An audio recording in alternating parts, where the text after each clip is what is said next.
Hector Malot, Sans famille, tome 1.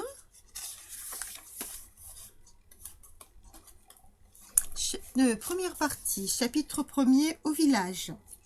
Je suis un enfant trouvé, mais jusqu'à 8 ans, j'ai cru, comme tous les autres enfants, que j'avais une mère, car lorsque je pleurais, il y avait une femme qui me serrait si doucement dans ses bras en me berçant, que mes larmes s'arrêtaient de couler. Jamais je ne me couchais dans mon lit sans qu'une femme vînt m'embrasser, et quand le vent de décembre collait la neige contre les vitres blanchies, elle me prenait les pieds entre ses deux mains et elle restait à me les réchauffer en me chantant une chanson dont je retrouve encore dans ma mémoire l'air et quelques paroles. Quand je gardais notre vache le long des chemins herbus ou dans les brandes, et que j'étais surpris par une pluie d'orage, elle accourait au-devant de moi et me forçait à m'abriter sous son jupon de laine, soigneusement ramené par elle sur ma tête et sur mes épaules. Par tout cela et par bien d'autres choses encore, par la façon dont elle me parlait, par la façon dont elle me regardait, par ses caresses, par la douceur qu'elle mettait dans ses gronderies, je croyais qu'elle était ma mère. Mais voici comment j'appris qu'elle n'était que ma nourrice. Mon village, ou pour parler plus justement, le village où j'ai été élevée, car je n'ai pas eu de village à moi, pas de lieu de naissance, pas plus que je n'ai eu de père et de mère. Le village, enfin, où j'ai passé mon enfance se nomme Chavanon. C'est l'un des plus pauvres du centre de la France. Cette pauvreté, il la doit non à l'apathie ou à la paresse de ses habitants, mais à sa situation, même dans une contrée peu fertile. Pour trouver de beaux arbres, il faut abandonner les hauteurs et descendre sur les bords des rivières, où dans d'étroites prairies poussent de grands châtaigniers et des chênes vigoureux. C'est dans un de ces replis de terrain, sur les bords d'un ruisseau qui va perdre ses eaux rapides dans un des affluents de la Loire, que se dresse la maison où j'ai passé mes dernières années. Jusqu'à 8 ans, je n'avais jamais vu d'homme dans cette maison. Cependant, ma mère n'était pas veuve, mais son mari, qui était tailleur de pierre comme un grand nombre d'autres ouvriers de la contrée, travaillait à Paris où il n'était pas revenu, et il n'était pas revenu au pays depuis que j'étais en âge de voir ou de comprendre ce qui m'entourait. De temps en temps seulement, il envoyait de ses nouvelles par un de ses camarades qui rentrait au village. « Mère Barberin, votre homme va bien. Il m'a chargé de vous dire que l'ouvrage marche fort et de vous remettre l'argent que voilà. Voulez-vous compter ?» Et c'était tout. Mère Barberin se contentait de ces nouvelles. Son homme était en bonne santé, l'ouvrage donné, il gagnait sa vie. Un jour de novembre, comme le soir tombait, un homme que je ne connaissais pas s'arrêta devant notre barrière. J'étais sur le seuil de la maison, occupé à casser une bourrée. Sans pousser la barrière, l'homme me demanda si ce n'était pas là que demeurait la mère Barberin. Je lui dis d'entrer et à pas lents, il s'avança vers la maison. Au bruit de nos voix, mère Barberin accourut et au moment où il franchissait notre seuil, elle se trouva face à face avec lui. « J'apporte des nouvelles de Paris, dit-il. » C'étaient là des paroles bien simples et qui déjà, plus d'une fois, avaient frappé nos oreilles. Mais le ton avec lequel elles furent prononcées ne ressemblait en rien à celui qui autrefois accompagnait les mots. « Votre homme va bien, l'ouvrage marche. » « Ah mon Dieu !» s'écria mère Barberin en joignant les mains. « Un malheur est arrivé à Jérôme. » « Eh bien oui, mais il ne faut pas vous rendre malade de peur. Votre homme a été blessé, voilà la vérité, seulement il n'est pas mort. Pourtant, il sera peut-être estropié. Pour le moment où il est à l'hôpital, j'ai été son voisin de lit, et comme je rentrais au pays, il m'a demandé de vous dire la chose en passant. » Mère Barberin, qui voulait en savoir plus long, pria l'homme de rester à souper. Il s'assit dans le coin de la cheminée, et tout en mangeant, il nous raconta comment le malheur était arrivé.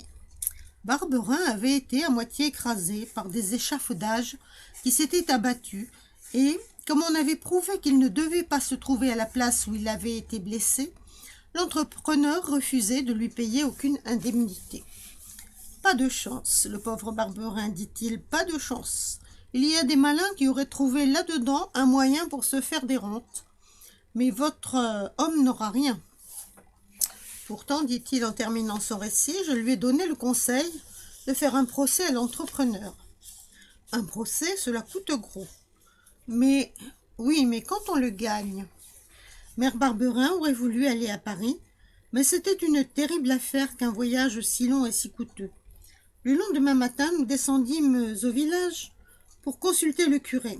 Celui-ci ne voulut pas la laisser partir sans savoir avant si elle pouvait être utile à son mari. Il écrivit à l'aumônier de l'hôpital où Barberin était soignée, et quelques jours après, il reçut une réponse disant que mère Barberin ne devait pas se mettre en route, mais qu'elle devait envoyer une certaine somme d'argent à son mari, parce que celui-ci allait faire un procès à l'entrepreneur chez lequel il avait été blessé. Les journées, les semaines s'écoulèrent, et de temps en temps, il arrivait des lettres qui toutes demandaient de nouveaux envois d'argent. Il fallait vendre la vache pour s'en procurer. Ceux-là seuls qui ont vécu à la campagne avec les paysans savent ce qu'il y a de détresse et de douleur dans ces 3 mots, vendre la vache. Nous vivions aussi bien de la nôtre, mère Barberin et moi, que jusqu'à ce moment, je n'avais presque jamais mangé de viande. Mais ce n'était pas seulement notre nourrice qu'elle était, c'était encore notre camarade, notre amie. Enfin, nous l'aimions et elle nous aimait, ce qui est tout dire. Pourtant, il fallut s'en séparer, car c'était seulement par la vente de la vache qu'on pouvait satisfaire Barberin. Il vint un marchand à la maison, et après avoir examiné la roussette, après l'avoir longuement palpée en secouant la tête d'un air mécontent, après avoir dit et répété 100 fois qu'elle ne lui convenait pas du tout, il avait fini par dire qu'il voulait bien la prendre par bonté d'âme et pour obliger mère Barberin, qui était une brave femme. Plus de lait, plus de beurre, le matin un morceau de pain, le soir des pommes de terre au sel. Le Mardi Gras arriva justement peu de temps après la vente de Roussette, l'année précédente. Pour le Mardi Gras, mère Barberin m'avait fait un régal avec des crêpes et des beignets. Mais alors nous avions Roussette, qui nous avait donné le lait pour délayer la pâte et le beurre pour mettre dans la poêle. Plus de Roussette, plus de lait, plus de beurre, plus de Mardi Gras. C'était ce que je m'étais dit tristement. Mais mère Barberin m'avait fait une surprise, bien qu'elle ne fût pas emprunteuse. Elle avait demandé une tasse de lait à l'une de nos voisines, un morceau de beurre à une autre, et quand j'étais rentrée vers midi, je l'avais trouvée en train de verser de la farine dans un grand poêlon en terre. Si j'avais osé, j'aurais demandé à quoi devait servir cette farine, mais précisément parce que j'avais grande envie de le savoir, je n'osais pas en parler pour ne pas faire de la peine à mère Barberin. « Qu'est-ce qu'on fait avec de la farine » dit-elle en me regardant. « Tu n'oses pas le dire? Tu n'oses pas le dire? Tu sais que c'est aujourd'hui Mardi Gras, le jour des crêpes et des beignets. Mais tu sais que nous n'avons ni beurre ni lait, c'est vrai ça?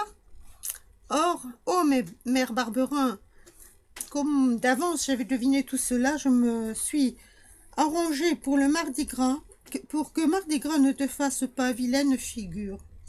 Regarde dans la huche. Le couvercle levé, et il le fut vivement. J'aperçus le lait, le beurre, des œufs et 3 pommes.